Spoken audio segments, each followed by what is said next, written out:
Welcome, everyone. CGD and the Brookings Institution are very pleased to welcome the MCC's fourth CEO, Dana Hyde, to speak with us today.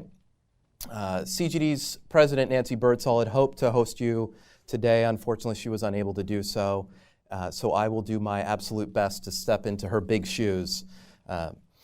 Dana has been leading the MCC, the U.S. government's newest, innovative, results-focused agency for almost a year now.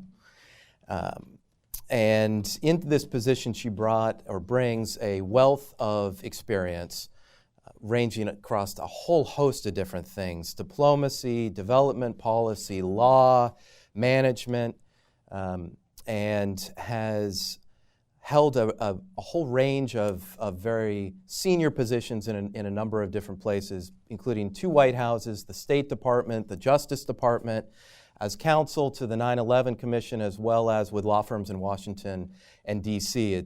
I think you'll agree with me that it's an incredibly impressive CV. We were just talking before coming in that I also understand that Dana originally hails from a small town in Eastern Oregon, which is someone who learned the value of a hard day's labor on a hay and cattle ranch in Eastern Oregon. I think that's my absolute favorite part of your background.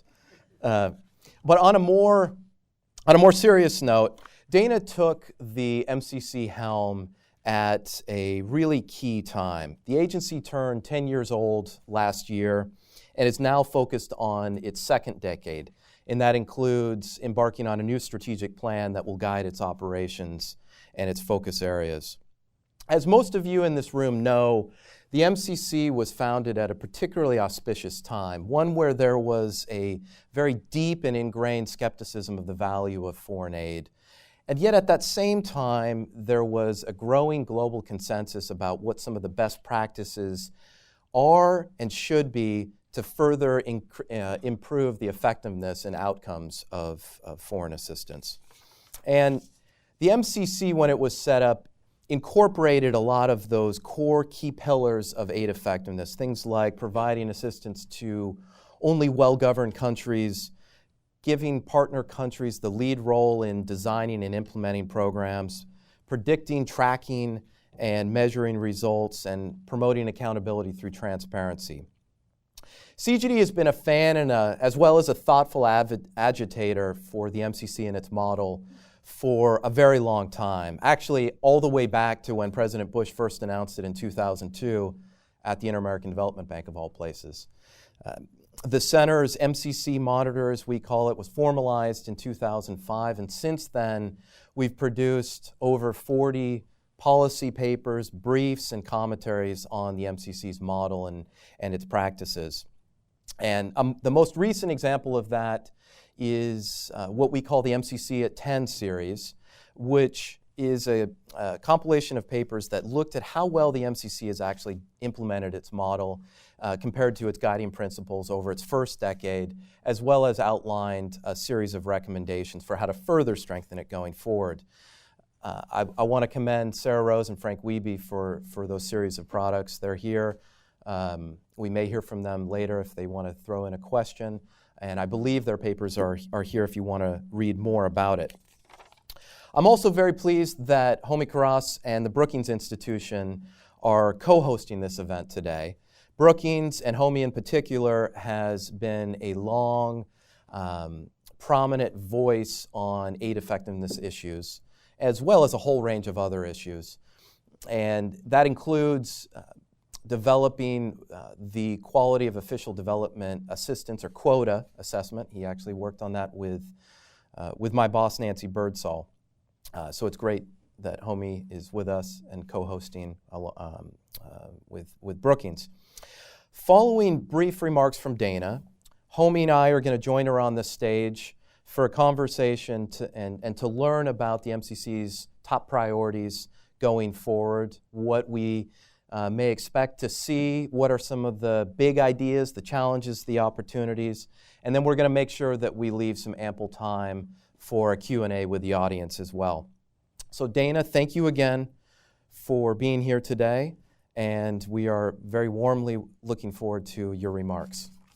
Thank you. Hello, everyone.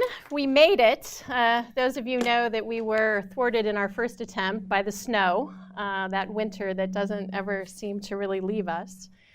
But I am delighted to be here today with the Center for Global Development and the Brookings Institution. I have to say, I told my boys this morning that we would be having this conversation. And they said, well, what's that? What's CGD? What's Brookings? And I said, well, they are think tanks. And my 8-year-old says, well, everyone have on their thinking caps? So you may not see them, but I look out and I see everyone here with their thinking caps on. It is heartening and it is humbling to be in a room with so many of you for whom MCC's story and its success are so personal.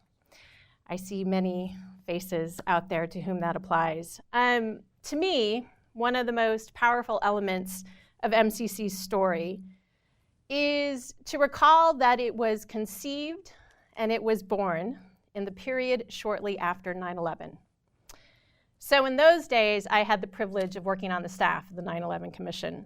And when I think back to that time, to those dark days, it is inspiring to know that America had the foresight to challenge the world to do better, to invest in and develop the potential of people across the globe. And this community, you knew then and you remind us now that development alongside diplomacy and defense promotes our shared prosperity and security in the interwoven world of the 21st century. So when President Bush announced the Millennium Challenge account at the Monterey Conference on Financing for Development, it built on your vision, your experience, and your expertise. The creation of MCC was, and I would argue continues to be, U.S. development thinking and action at its best. Yes, we are a small development agency, but we punch well above our weight. So today, let me briefly reflect on the past and talk about how we can work together to pack a bigger punch tomorrow. And let me start by sharing a story. So recently, I visited Nepal, a country that was selected in December for a compact. And I met there with government ministries and the private sector and civil society, and there is tremendous enthusiasm and hope in Nepal that MCC may finally be able to help unlock that country's economic potential and energy. So I was joined on the trip with Himesh Dungale. He's one of MCC's outstanding staff members, and he leads our energy practice group. Himesh happens to be Nepali. He was born and raised in Kathmandu. And on Saturday, we went to go visit his parents' home for tea. Highlight of the week.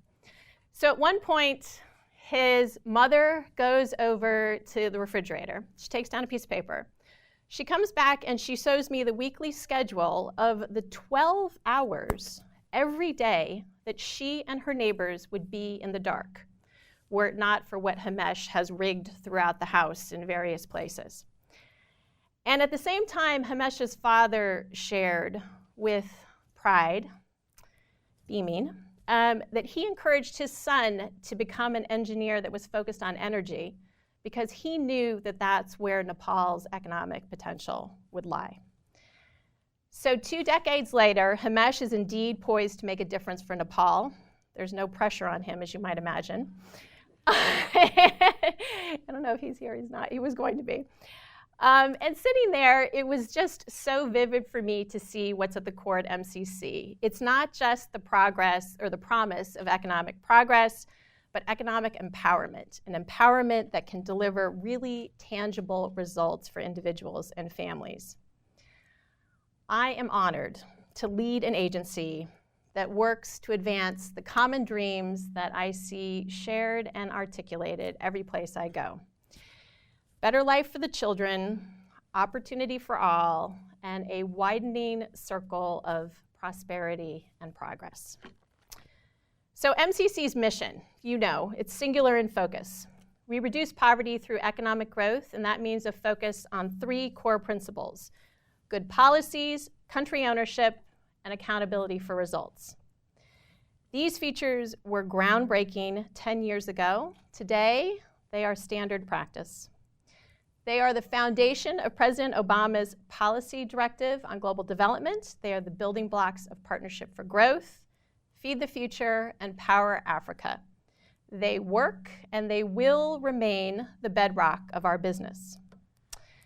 Now, I could list the numbers to tell MCC's story of success. The kilometers of roads that have been paved, the farmers that have been trained, the hectares under production, the total beneficiaries worldwide. Indeed, MCC lives by the numbers. Data is baked into its DNA.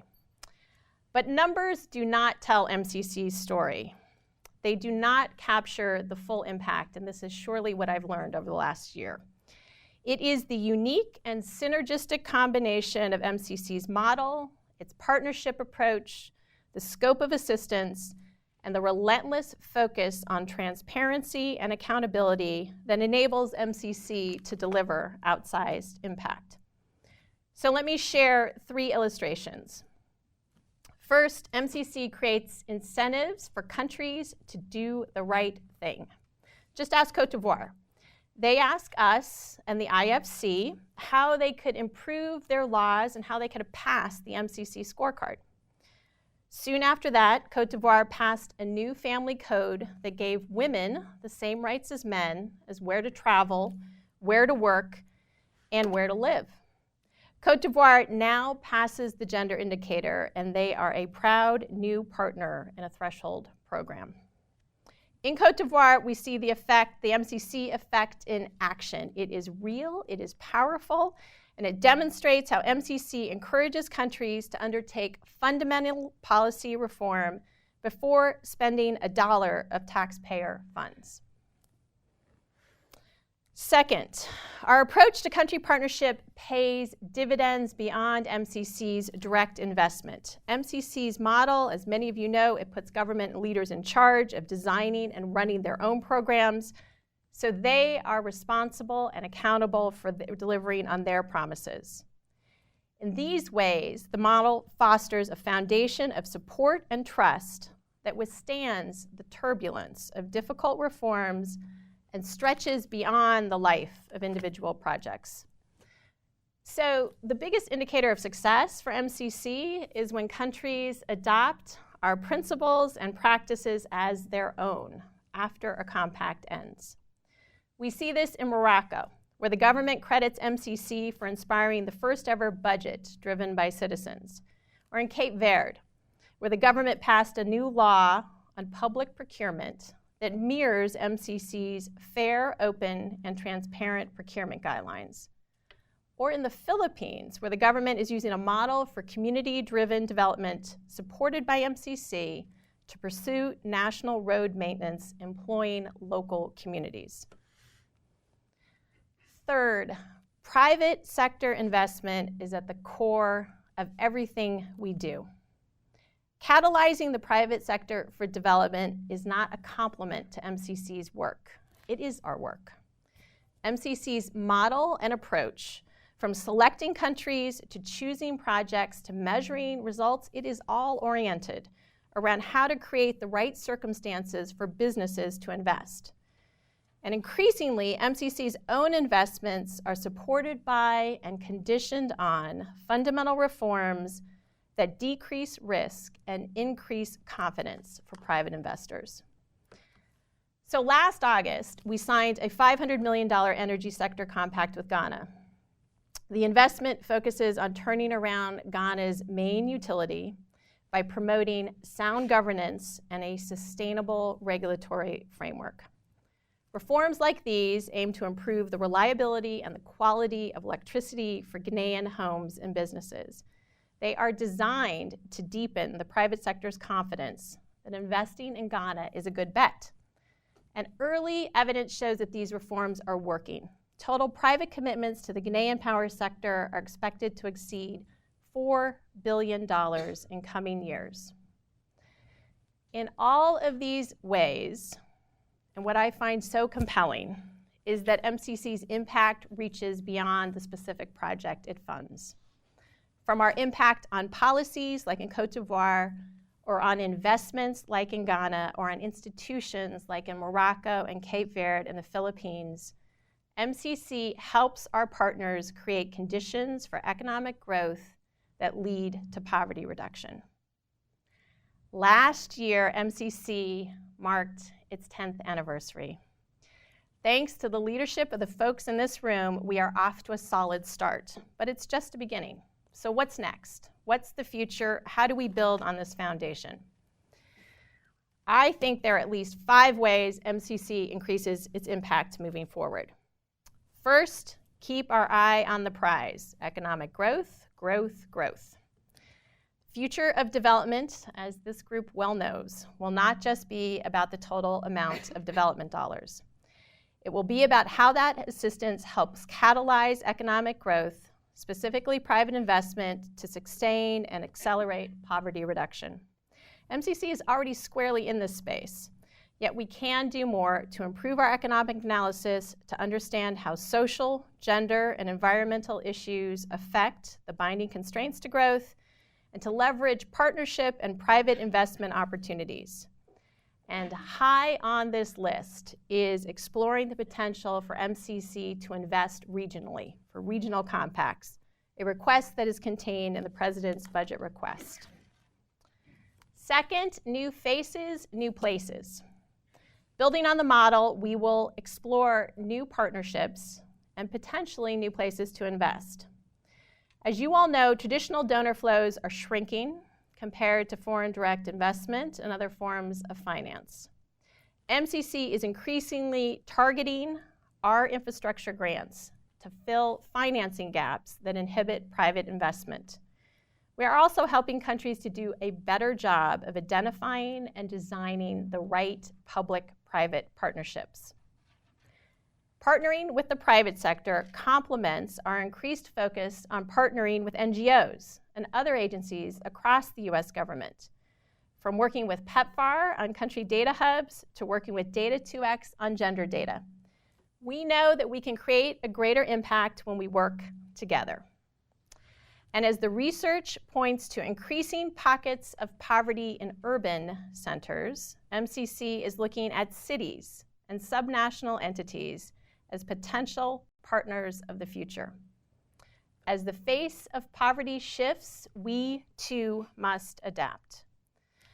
Third, embrace the supporting role. So what do I mean by that? Future development progress will hinge on the vision of leaders and actions and their citizens in developing countries.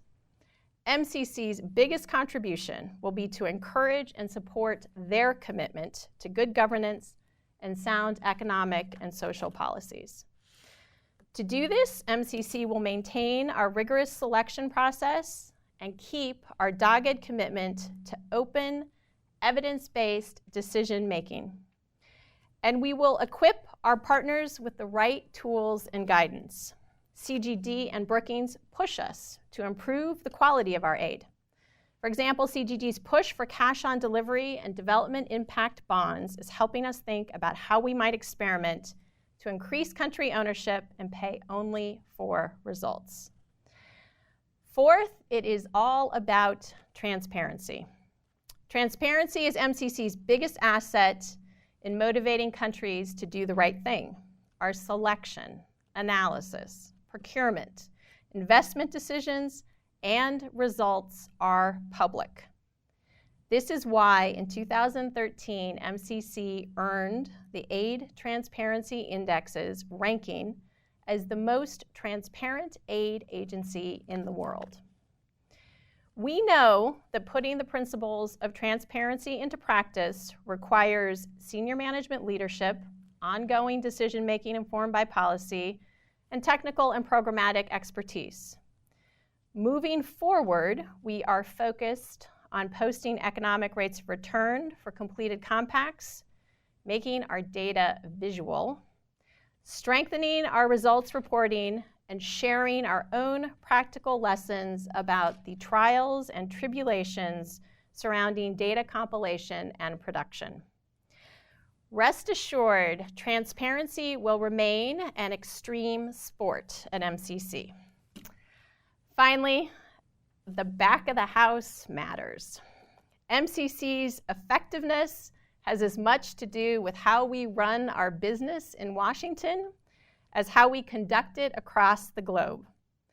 As we move into the next decade, we will continue to improve our operations, including how we develop compacts with our partners.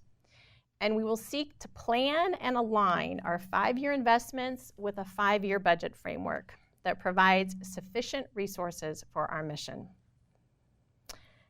Later this year, the world will once again come together, this time in Ethiopia, to take stock of the development landscape and to confront the many challenges that remain. As MCC looks ahead to Addis and beyond, we will renew our commitment to fighting poverty through economic growth. And we will bring to that effort the same vision and passion that made MCC, with the folks in this room, a development game changer more than a decade ago. We will continue to punch above our weight, and we are tremendously grateful to have all of you in our corner. Thank you.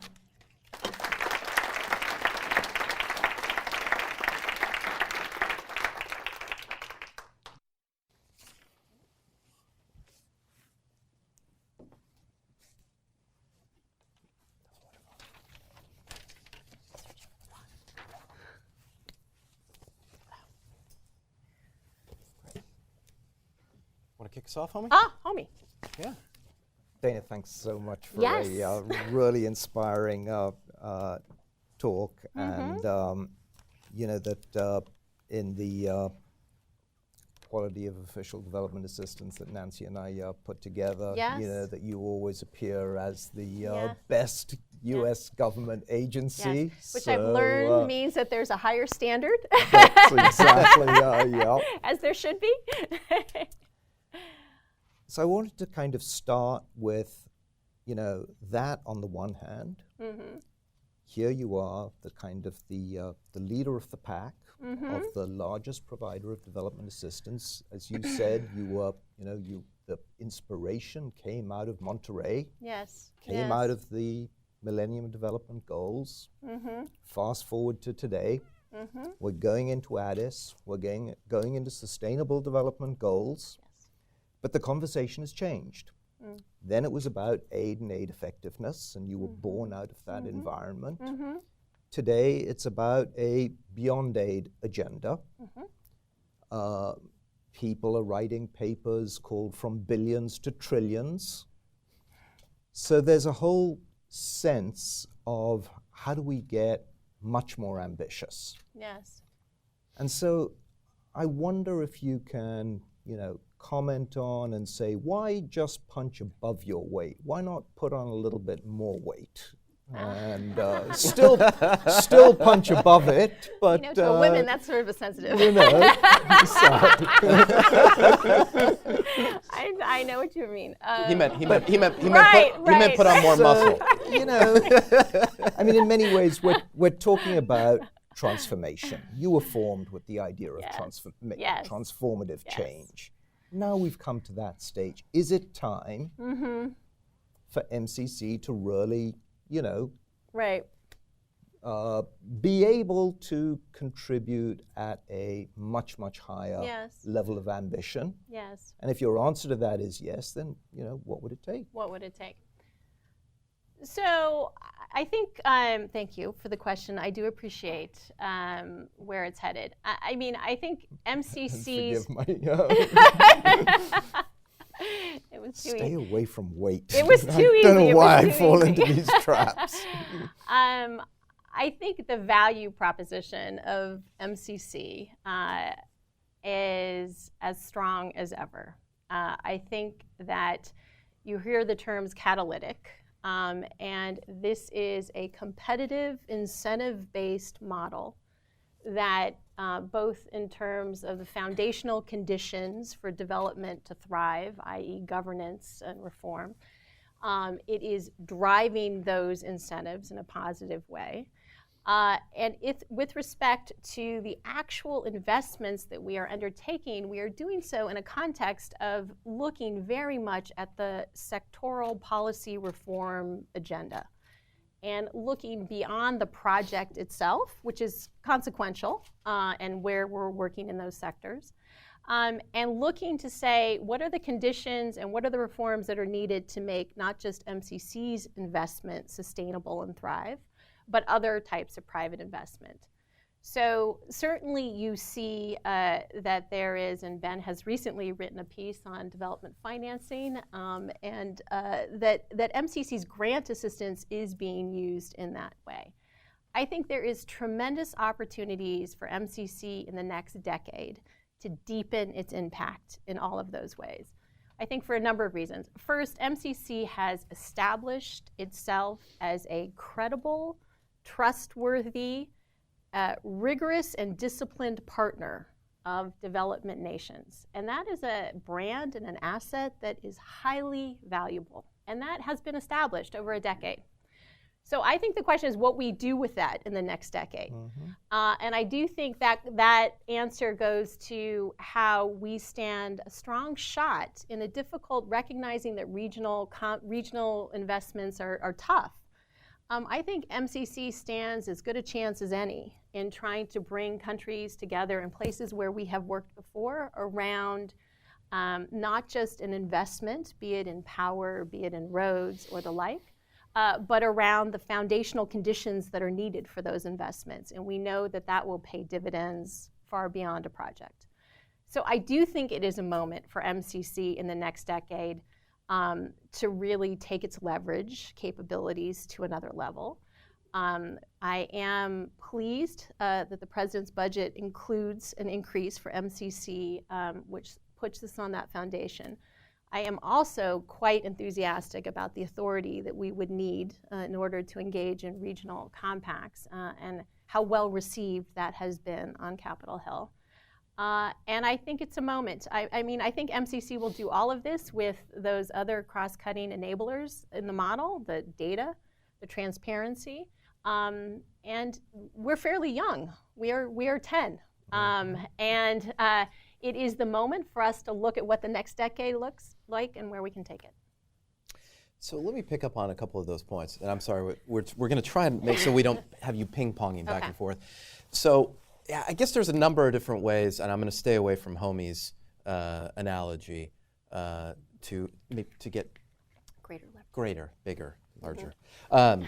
So you mentioned one way in terms of having more structural impact with policy reforms and things like that. So you also mentioned that the President's budget has a plus up. Yes. I think it was, around 40% or something like that. And you have a very large pipeline. So as we think of the MCC scale immediately and in the future, there's a couple of perhaps offsetting challenges or conflicts in terms of more countries, maybe not necessarily bigger compacts, but more countries, and at the same time trying to streamline how the operation operates, make the compact development and execution process, or at least the development process, a little bit faster. How difficult is that going to be? And maybe if you're able to give us a little flavor of what that might look like, as we all think about the MCC's potential on scale in additional way from systemic impact on, through reforms. So let me unpack, there are a number of pieces of that question. Let me unpack each individually. Just in terms of the request, the resource request itself, it is 40%, but I think it's important in the context to put the base into consideration. So MCC now is funded slightly under $900 million. The budget has been flat or declining for the past 5 years, and it is now half of what it was in 2007.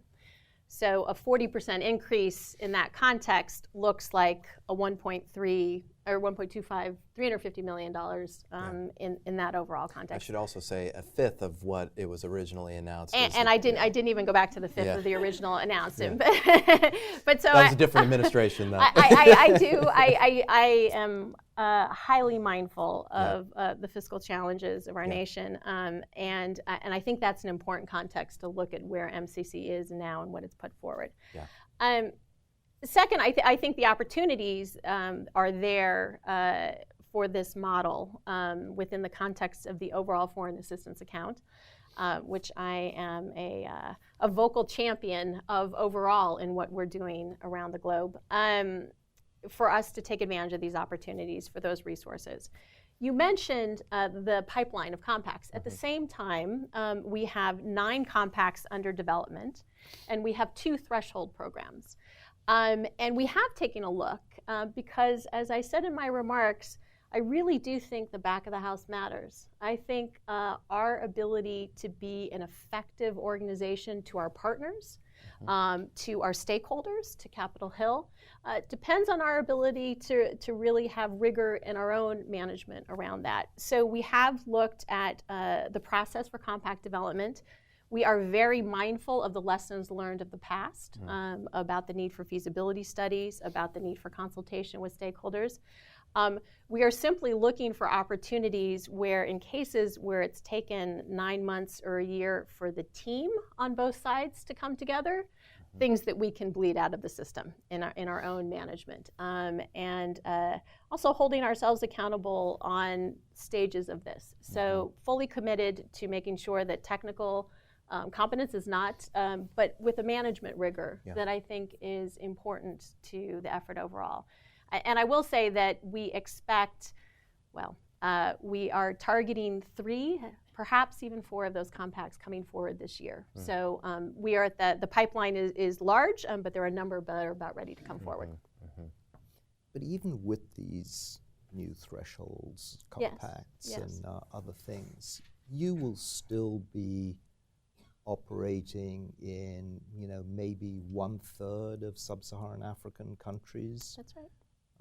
That, in some sense, is obviously where the biggest poverty challenges lie. And I don't think anybody would suggest that you moderate the indicators or the thresholds or change standards. But is there is there more that you or others can do to help bring more of those countries to to come above your threshold levels? And do you feel that if they were successful, that you would then be, credibly able to say, if you make it, then yes, we actually do have resources to kind of support you? In some sense, I mean, there's been, you've had a tough love approach. The people who don't make the grade don't get the money, and that's part of the incentive structure. Yes. But we're committed to ending poverty, so it's hard to just say to those who don't make the grade, you're on your own. Right. So a couple of reflections on that. First, I think it is enormously compelling, what I described as the MCC effect. I had the pleasure of, shortly after taking this role in August, meeting with 10 African heads of state as they were here for the African Leadership Summit. And it was eye-opening and surprising to me the degree to which the leaders of nations would speak in detail about the scorecard performance, about progress and trends in particular indicators, about their neighbors and where they were in those various efforts. And it was very clear to me that particularly in Africa, over the last decade, 65% of the portfolio has been invested in Africa. That it is driving change. It is driving incentives in governance. And so I think that's a powerful tool, and I would be very hesitant to think about diminishing that in any way. I do think that there is an opportunity through partnerships for MCC to serve a role in what it's learned over the last decade and where it's headed. And I would cite one example of that is the PEPFAR MCC partnership in country data hubs. So we have worked with them to put together on the ground both a physical and a virtual presence, and we will be piloting this year in 3 nations. A data hub that brings together economic data and health data to start, but does so under an MCC model of governance structure. So it's a very country-owned, country-led approach. I'm bullish on the ability to those kinds of efforts to help move the dial. And I think MCC can do more types of those partnerships in places where we could work. So I'm gonna take a little bit of the fire for you on this, because there's certain things that groups like Brookings and CGD can say that you might not be able to. I mean, one of the things, on Homi's point about can we get more countries in or use these same type of practices in more countries, even if we're talking billions, not trillions. I mean, I think one of the big tricks over the next couple of years is going to be how do you have much more scale of a PEPFAR type of partnership? How do we get USAID to internalize MCC's type of guiding principles into more and more of their operations? So you mentioned we got Power Africa, Feed the Future. Yes. There's pockets where they're deploying this, and learning things from the process. There are pockets where those types of principles probably won't ever be totally applicable for different reasons. But I think as collectively, if there's ways that we can accelerate that process, which has been underway for a number of years, so that those types of best practices are more institutionalized in more USG aid agencies. I think that would all be a fantastic outcome. Those are things we can say. You might not be able to say as much. But I do have a couple of reflections on that. I certainly think that America, and this is a point that you made, I thought very compellingly in your recent paper, is underinvested in economic tools per se. So looking at the suite of our foreign assistance, I do think that economic growth, and I'm a huge champion, and we just in dollar terms, and through OPIC, through USAID, through TDA, through MCC, it's a relatively small component of the overall package. So for the reasons that you laid out, which is exactly spot on with what we encounter, which is what do we see countries wanting? Where do we see the emphasis from the countries themselves? It is in the work that we're doing around economic growth. I absolutely think that there has been, and you mentioned Feed the Future, and you mentioned Power Africa, the idea around the USG dollars that we are working to service to be catalytic to private investment. I was just in Indonesia. I was really impressed by what I saw USAID doing, and particularly in Indonesia there, and what we're doing. So I think that is permeating across the U.S. government. And I think that's how we can move the dial. I mean, I see that as a responsibility. I see that in places where MCC is, we are very deep because of the scope of our assistance. Granted, it is a much more narrow slice. And I think the opportunity is for us to be a platform in those few places. And also for us to really focus on a policy reform conversation in sectors in which we work. And I think you see this generation of compacts that are being developed right now. You will see that as a common element in what's coming forward. So let's sort of push that a little bit further. You get the general idea, of good cop, bad cop. I do, but I am the ping pong. We're not doing so well with that. Transparency. Yes. You've just been able to do it. You've done remarkably well. You've put things out. As you said, it starts from leadership.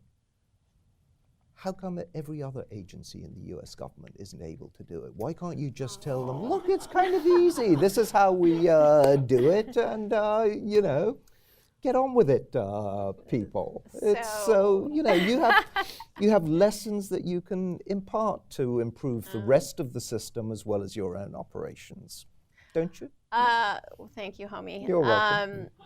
So I would say a couple of things. I would not agree with the premise. I think the U.S. government, under this administration in particular, has had a real commitment to transparency, and that yes. we've moved. Tough cop. We've moved the dial. I certainly have been inspired by listening to Ambassador Birx and her leadership around transparency and what she's doing around PEPFAR data, and on the evaluation space in USAID as well. So I think we have made enormous progress, and I'm looking. I see George in the audience, who was challenging me to do more on transparency the other day, as he should, and others should as well. I do also know how challenging, having worked in both domestic programs as well as international programs, I will say how much easier it is when these elements that are within MCC are baked from the beginning. And so you're not trying to go and overlay many years thereafter M&E frameworks and other things on programs that have a live stream and have been going in a different direction for a long time. So it is enormously challenging. I think we are making efforts across the USG. All right, maybe one more, and then I think we should probably open it up and chime in on top of me. So all right, so one of my pet issues, or issues that are of infatuation, which I think you know, is around having the U.S. government and its development programs be responsive to priorities in countries and the citizens' individual priorities and most pressing problems. And in previous analysis, I'd found that where the U.S. is strongly aligned with individuals' priorities at a country level, not always, but typically it's because the MCC is in there in a big way.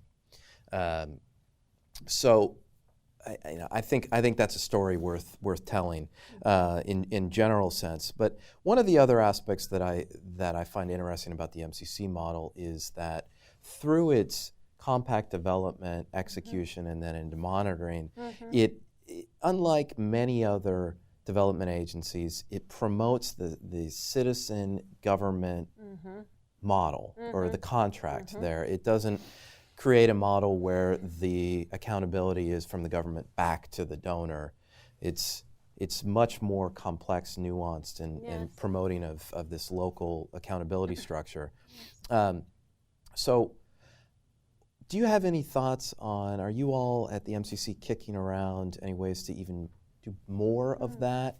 And particularly, are there ways, are you thinking about ways to continue that accountability and that contract once the MCC finishes its 5 years and packs up, ongoing monitoring or things like that, even tools?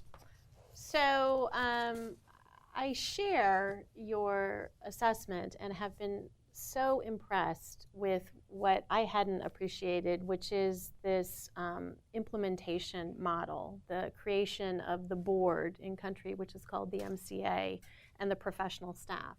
And that is comprised, and this is where MCC does put structure around, that there must be civil society, there must be private sector, and there must be government.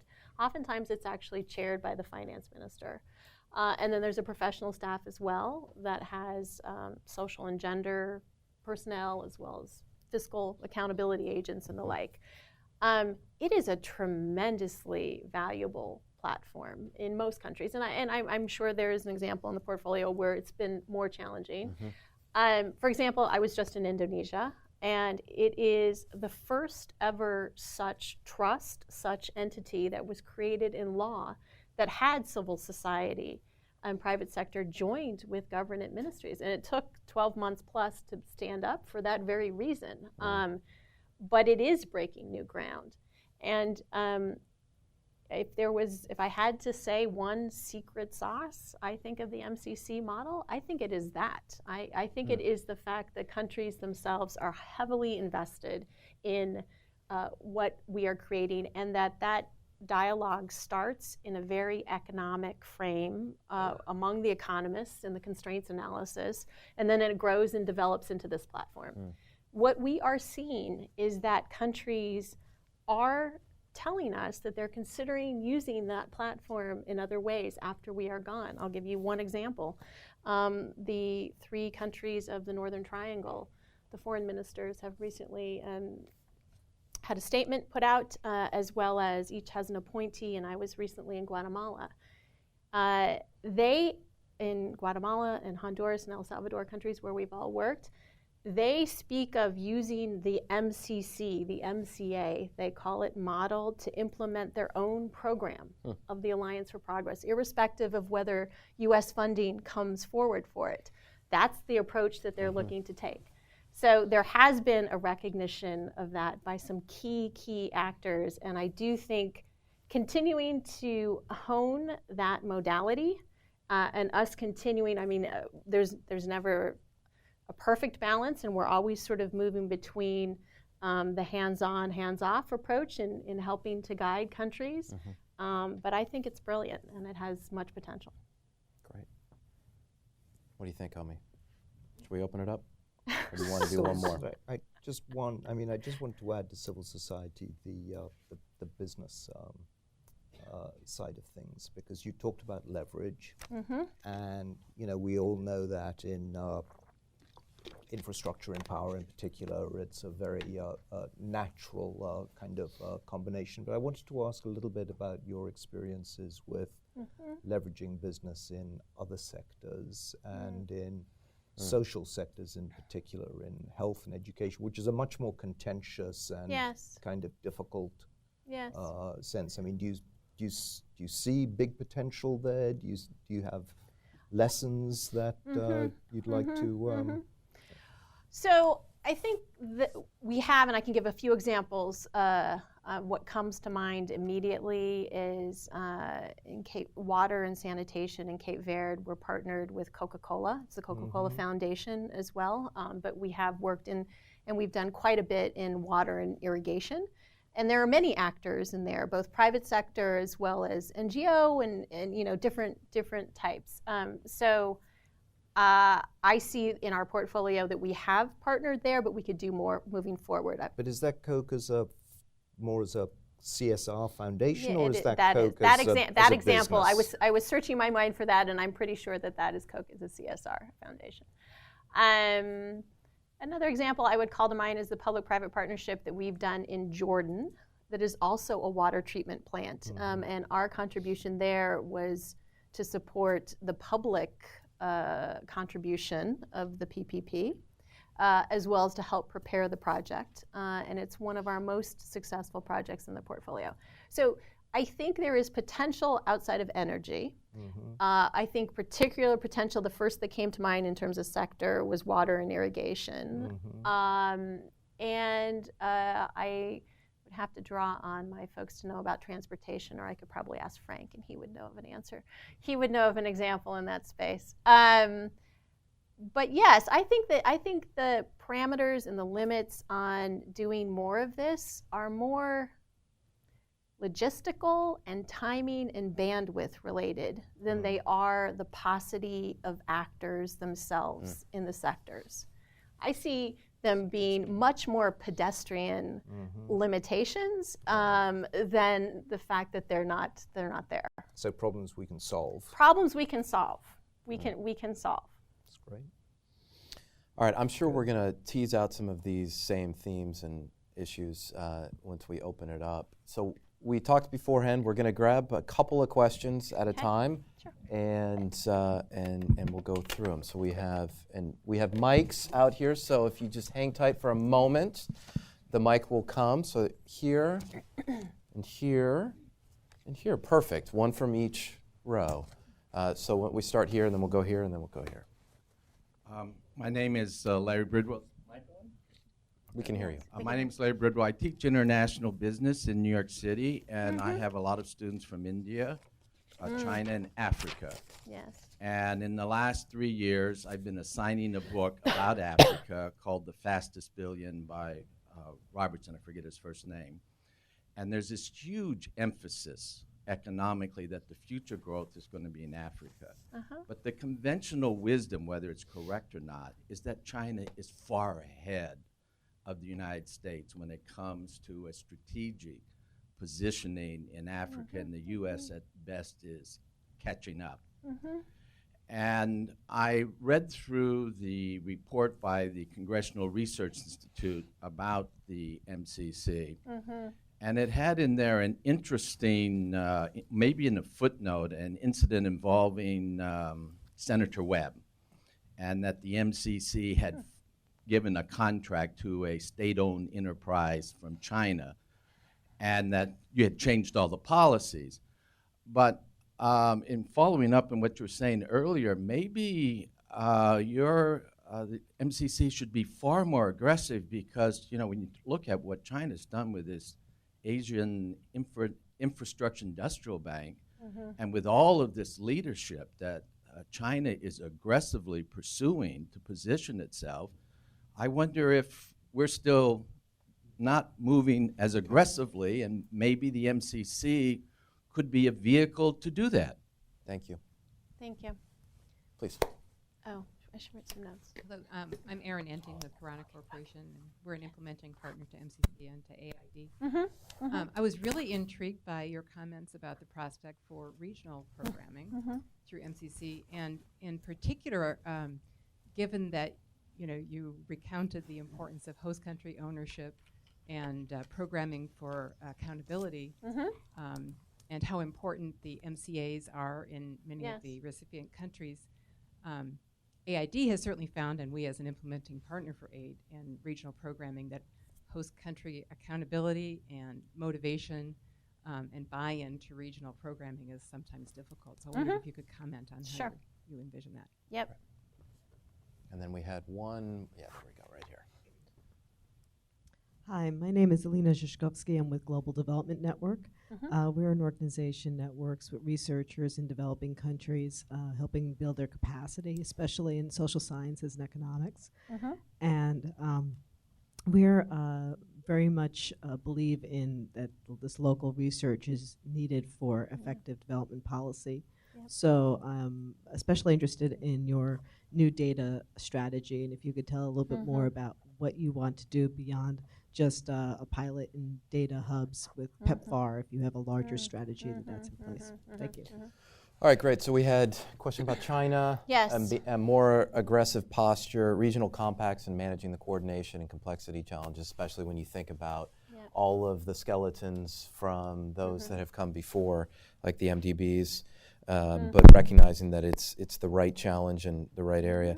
And the new data strategy, which I have to say editorially, I just loved calling data is going to continue to be an extreme sport at the MCC. I thought that was, for us nerds, I thought that was great. But anyways, three general questions. So thank you for each. With respect to China, I mean, first of all, there's no question that China has made an enormous investment in Africa, traveling the continent. One sees it everywhere they go, and mostly related to infrastructure, but in a series of areas. And they're pursuing a very different model. I would say that my experience has been that there's certainly a recognition. I talked about the MCC approach in partnering with the country directly around what are your impediments to economic growth, and let's look at that analytically, and then let's look at it operationally, and going from the analytics to the concepts to the project. There's deep appreciation for that approach that we're undertaking. It is a long-term view. It is we're not there for the short term. I think folks recognize that, and our partner nations recognize that. And I do think America, I think my own vote would be that we're underinvested in economic tools. And so I was telling Ben how compelling I thought his financing piece was. And there are many reasons why in a global economy, in an interconnected world, that this is, I believe, in America's interest to invest in this economic growth of the continent, and certainly from a stability perspective as well. So I am hopeful that in the next decade, MCC can play a larger role in that we can continue to leverage this model, not just through more resources for the agency, although I think those are needed, but through this model and this approach that we can develop it further. Okay. New data strategy. No, regional. Oh, okay. I was switching the order. Keep you on your toes. Regional. Good thing I took my own notes. Yeah. It's true. So, yes. So when I think about regional, I think the theory of the case is so strong. It's like you had me on. Sorry, okay. You had me on hello. I think what the challenge is on the operational side, and we've certainly seen that before. I think MCC stands a strong shot at it for the following reasons. One, particularly in Africa, we are a known brand, and my experience has been in most countries, and we are sought after. And sought after not just for the grant assistance, although I don't want to dismiss that, but sought after because of the way we work with countries. And so in getting a motivated partner engaged, the selection process that we undertake serves that purpose to a large extent. Second, we have a decade of a track record in infrastructure and public goods. And most of what I think we could take on in a regional compact is of the nature of a cross-border public good, be it roads and border crossings, be it power lines and in a power pool, working with that, both a project and, as I said, the policy environment around the project. Third, the approach is quite disciplined. And this has been some of the challenges in the past. And so MCC, Homi called it tough love, but it is a rigorous, disciplined approach that is very transparent and that is very data-based. So that is, we envision a regional compact. I think we would take that same rigor and that same discipline and that same sort of execution and implementation to the countries that we would work with. Finally, I wouldn't imagine that we would launch in a way that we would take on something that is too big. And by that I mean, if one were to think about, I'll overstate, 12 countries and harmonizing all tariff structures and agriculture or the like in all of West Africa. It's too much. But MCC, do I think MCC could be very effective in a regional compact that engaged 2 to 3 countries and in energy or in infrastructure, put together a common platform of governance similar to the MCA and MCC, put together both a policy conversation as well as an investment decision. And then the objective would obviously be to have that sustain and integrate those parties and so that they could do further investments together. I mean, I think that's the approach and the vision. Just if I can add one word on the China issue. My sense is that China is very active in many fragile countries in Africa, and less so in the ones that have actually, passed the MCC threshold. So there's some overlap, but actually, at least for the time being, there's a little bit of differentiation, in terms of countries that are really pursuing strong, good policies and countries that are more interested in just a project here or there. And I think that reinforces your point about your being there for the long term and actually willing to work on the whole range of policies and issues. Okay. Oh, data, of course. I was going to remind you later. I was being subtle. No, you want to do it now? No, of course, okay. Of course. I'm sorry. Okay. Oh, sorry. Yeah, for some reason it turned off. Real thoughts on data. Boy, there's so many. So first and foremost, I think the horizon, the opportunity is to take data to a more local level. And the conversations that we're having internally are around approaches and mechanisms of how to foster greater data collection at the country level and how to facilitate and how to support that effort. And The PEPFAR partnership is just one, the first example of us driving toward that objective, but that certainly is the objective. And, we're having a conversation, given, I think, we engage at a level, particularly with finance ministries, that one could envision enlarging that conversation around data sources and what they're doing in data, and I think we're thinking about that as a modality. So this is very much a work in progress, but if we look ahead for the next 10 years, we look at how we can bring data into the countries, a commitment to data, and by I say data, I mean a commitment to data integrity, compilation, production, and one of our foremost challenges continues to be, for our own economic analysis, the paucity of data and what do we do with data sets. So we think it's both imperative for our own model to succeed, but we also think it's the right thing and what we can support to do in countries themselves. We have here. Hi, Dana. Hi. So I'm Mike Carroll. I thought I heard you say that MCC was going to pay for results, right? So there have been some examples in the past where a compact didn't accomplish what it set out to do for a whole plethora of reasons. And so I'm wondering whether your new model on the tranche funding, like with the Ghanaian compact, is your way of ensuring that the investment is fully realized, or how you would do that if that's not the answer. I think Thanks. I'm Steve Mosley with the National UN Association here in town. I was intrigued by your comments about follow-through, and many of your compacts aren't as old as 10 years, or the results certainly aren't. And you talked about moving into a framework where you made sure there was a 5-year budget plan in line and the alignment with the compacts. And at the same time, we know that things, for serendipity and lots of reasons, fall apart after 5 years, even 10 years of development, especially on infrastructure-related things and the capacity of countries to continue.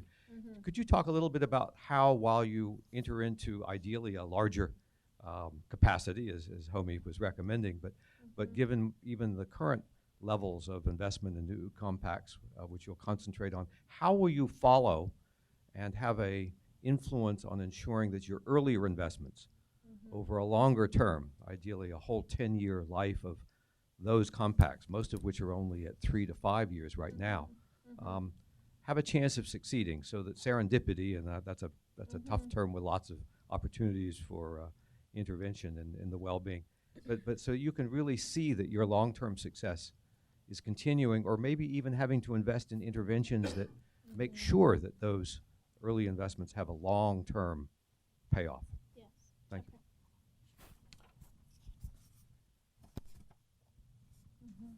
Hi, John Richardson from D3 Systems. We provide monitoring and evaluation services for development programs. Earlier you had mentioned Guatemala as an example where they've taken sort of the MCC model and applied it to some of their own programs. I'd say more recently the compact there has moved more slowly than some of us in the development community expected. And I was just wondering if you had any thoughts on that and where you'd like to see MCC's work in Guatemala go in the future. Okay. Yeah, sure. That's great. Okay. Because I clearly can't keep 3 clear in my head. So. Okay. So, Mike, turning first to your question on pay for results and the Ghana Compact, and I probably bled those two thoughts. I can see how they would bleed together. They're actually fairly different. So the reference on pay for results, we have not yet piloted a compact which would have that as an element of it. I will say that we are actively engaged in pursuing in one of the compacts, or perhaps more of the compacts under development, the ideas that CGD and others have been working with us on to talk about how that might work in the context of maybe an education program, maybe an energy program, and we are We are committed to doing something in that space, but have not yet launched anything in that space.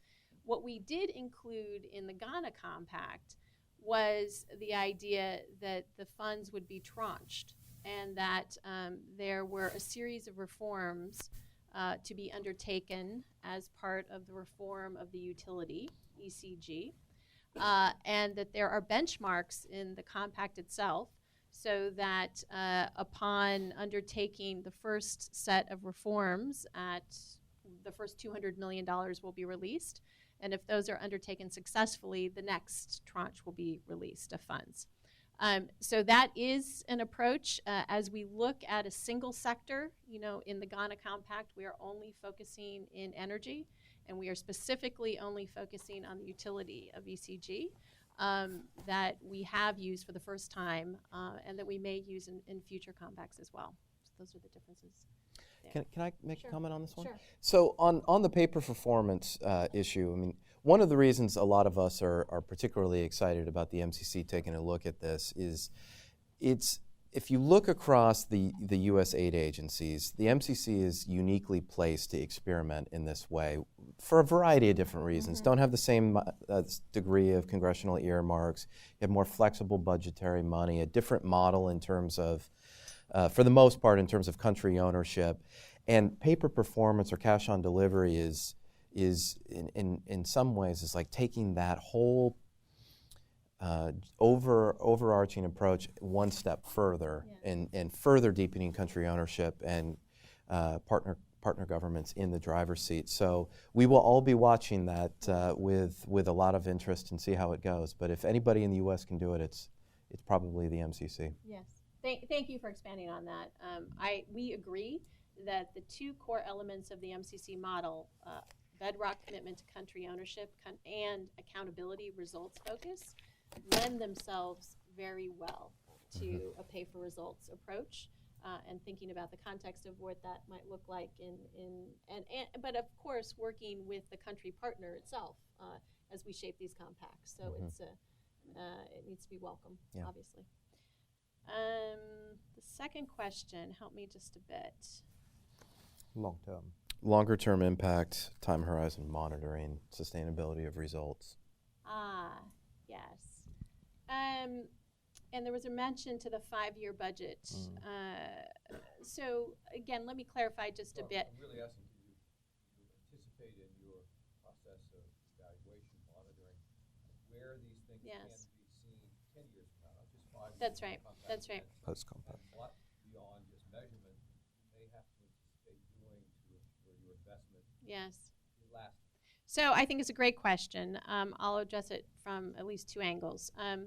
First, certainly in the case of major infrastructure development, part of the program shaping and design is the idea of the maintenance fund and the conversation. So at the front end, we are looking as to how are we going to sustain the road? How are we going to sustain? So it's important. It's a continual dialogue that we have with the countries.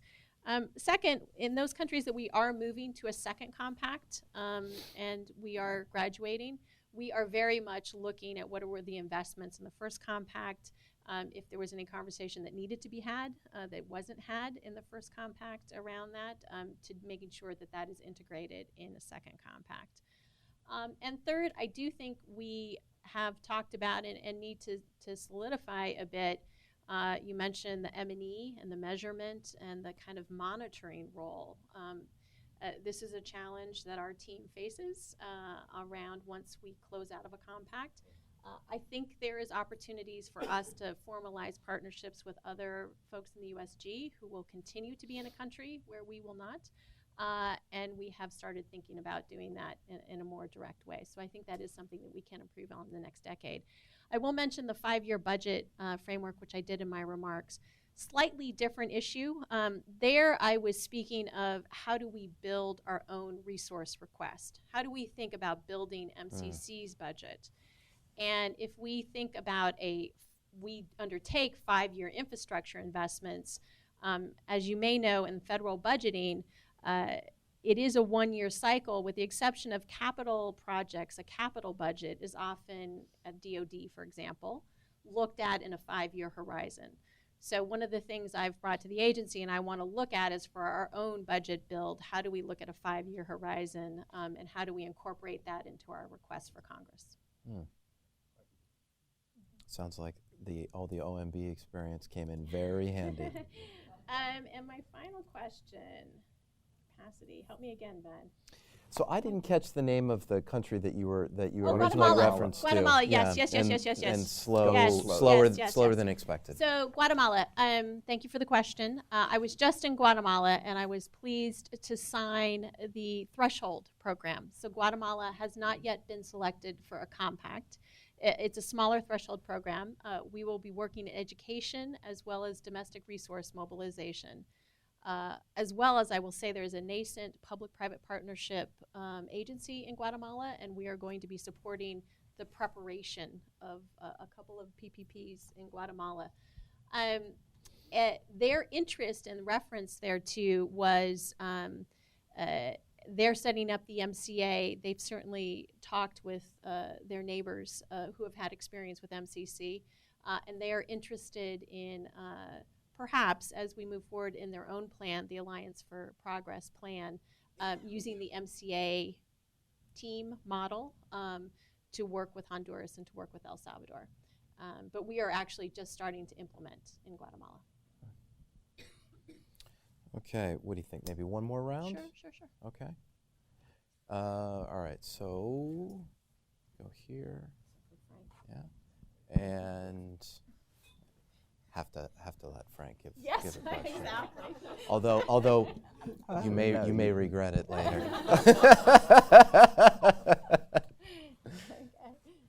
Hi. No. Hi, I'm Jake Grover from USAID's Policy Office. First of all, thank you for your keynote remarks. It was really interesting to hear the strategic priorities and a roadmap for the agency moving forward. One of your 5 areas for improved impact, I believe, was new faces, new places. And I was wondering if that would include potentially an increased focus on fragile states. Homi mentioned this kind of in passing. He mentioned the potentially increasing concentration of extreme poverty in fragile states. There's also the phenomenon of a lot of the low-hanging fruit are being picked off. A lot of the countries that are still eligible for compacts don't have the same strength of governance, at least relative to previous compacts. So can you talk about some of the potential difficulties of working in these fragile states if you do see the agency moving in that direction? And then as a part of that, given the underlying institutional weaknesses, capacity problems, would you ever consider a longer time frame or time horizon for a compact in a very difficult operating environment? Okay. Thank you. Hi, Pat Brisky with Deloitte Consulting, and we're pleased to be able to work with you guys a little bit too. Yep. I guess I wonder if the MCC is really scalable. If you had an extra $1 billion from Uncle Sam, could you really roll it out and put it to good work along the very effective model you guys have devised? If you couldn't get it from Uncle Sam, is there any way that the MCC could enter into co-financing arrangements and get $1 billion from the World Bank in a program that they may be interested in helping to co-support, or USAID, or some other sort of pocket that you might be able to dip into on kind of a co-finance basis? Okay. And then lastly, as a bit of a sideline, AIIB, do you have an unofficial view or opinion of the establishment of that organization, given the desperate infrastructure needs around the world, including Asia? There is press. All right. Okay. Sorry. No worries. And Frank. Thanks, Dana. Final word. Is this on? I think so. So the question first, I support the commitment to transparency, and I think that your comments on that are fantastic. Especially given your name suggesting a level of secrecy that we don't want to see at MCC coming from. That's a reference of Hyde. I'll let that sink in. So at MCC's performance on transparency is especially good early on in the design and decisions around investment choices. But as you know, too, MCC faces decisions during implementation when program activities start to change, where cost overruns occur, or where designs that weren't fully baked, as you suggested, need to be baked, and things happen in implementation. And MCC has a process for making those decisions in implementation called rescoping. And around those decisions, there's very little public information. The decisions are made often without public notification and really no information about why or how those decisions are made. Is there any way that you can see that process going forward around these rescoping decisions being a bit more transparent going forward? Okay. Okay. Yeah. Fragile states, Fragile states. ability and challenges, Yes. whether you'd be open to a longer term time horizon as well? So, I think there's much to say about fragile states and about the needs of fragile states, and couldn't agree more with the poverty concerns and the U.S. interest concerns related to fragile states. Folks have slightly different definitions of them, but I would say that, for example, MCC is currently building a compact with Niger. Niger is a country that has made heroic efforts over the span of 2 or 3 years to pass the MCC scorecard, and could easily have been cited with Cote d'Ivoire as a part of the MCC effect. And I was just visiting Niamey a couple of months ago. So we are deeply committed to working, and what I think is so interesting and brilliant about the model is that it is a model that needs to operate in Niger as well as Morocco or Indonesia. So in vastly different places along the development continuum. And we are pleased to be in Niger. They have, as I said, worked hard to pass the scorecard. There are other countries that I see are close in passing the scorecard that, depending upon your definition of a fragile state, could be included in that.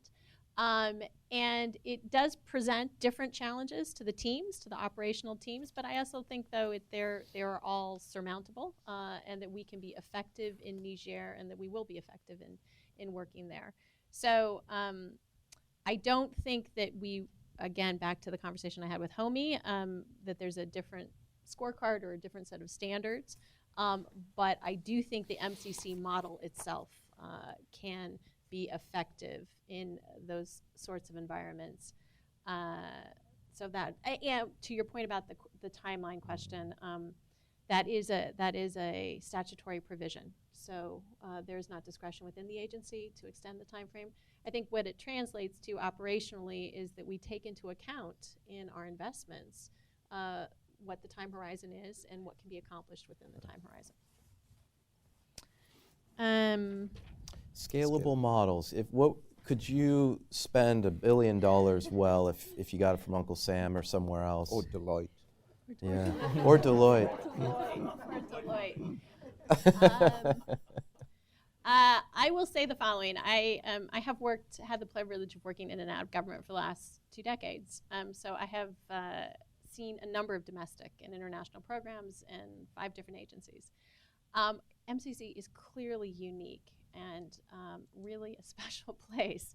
And we have achieved over the last decade, it is not every day that you start a new agency in government and launch a new $1 billion program. So it is worth pausing and commending what has been accomplished over the last decade. I think there is absolutely room for growth over the next decade. I would not, maybe it wasn't a bad thing to start really big in the beginning because there is a gradual growth and maturation to this process. I don't know what number I would put on it over the next decade, but it is scalable. We have certainly not reached the ceiling, nor do I think we've come close to it. And that assumes, first of all, the same scorecard. That's not a different standard, but it assumes the idea of partnerships that we've talked about and what MCC has that's valuable to give in terms of those partnerships. But there's some real limitations on that, just bandwidth and capacity and people. So it's an interesting idea, and there's absolutely room for growth.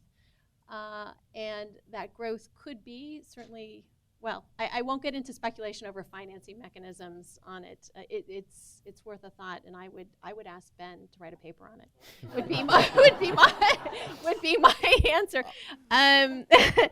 As to the infrastructure bank, I think certainly the U.S. position has been the importance of standards, and you see this in the MCC model around our adherence to the environmental standards and standards around what we're doing with these investments. So we have quite a bit of rigor around that, and think that there is a really need for financing the infrastructure, and think that those are really important to maintain. Then to Frank. First of all, Frank, thank you for what I hope you saw that I was speaking to you individually in many points of my remarks and what you contributed to this agency.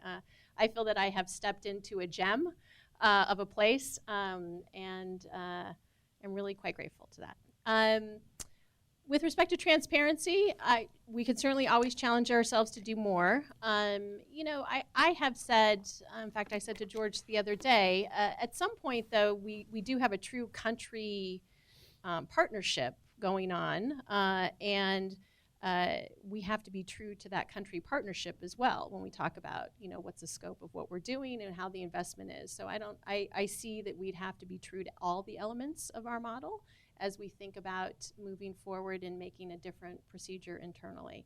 I'm not familiar intimately with all of the past circumstances where this has arisen, but I am deeply committed moving forward to transparency. I mean what I say, that it will be an extreme sport.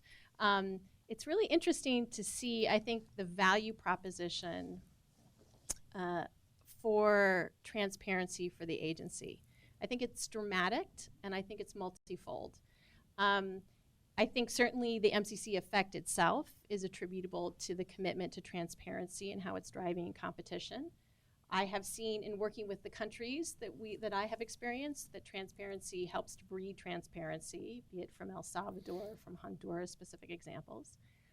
And I think it's interesting to reflect on an agency of a federal program that is essentially learning in a very transparent way.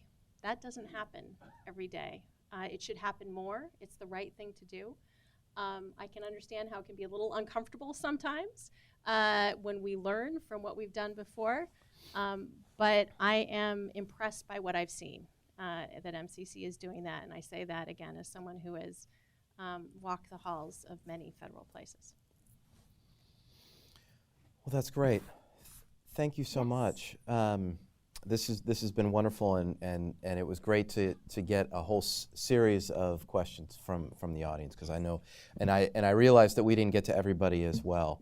But Dana, thank you so much for taking the time to be with us. And in this case, perseverance paid off. It did. We made it happen, and we didn't have another snowmageddon or any kind of natural calamity.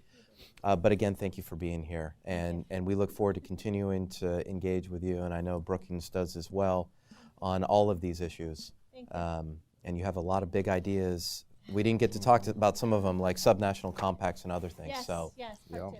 this is great. Great stuff. Thank you Thanks again. so Please much. join me.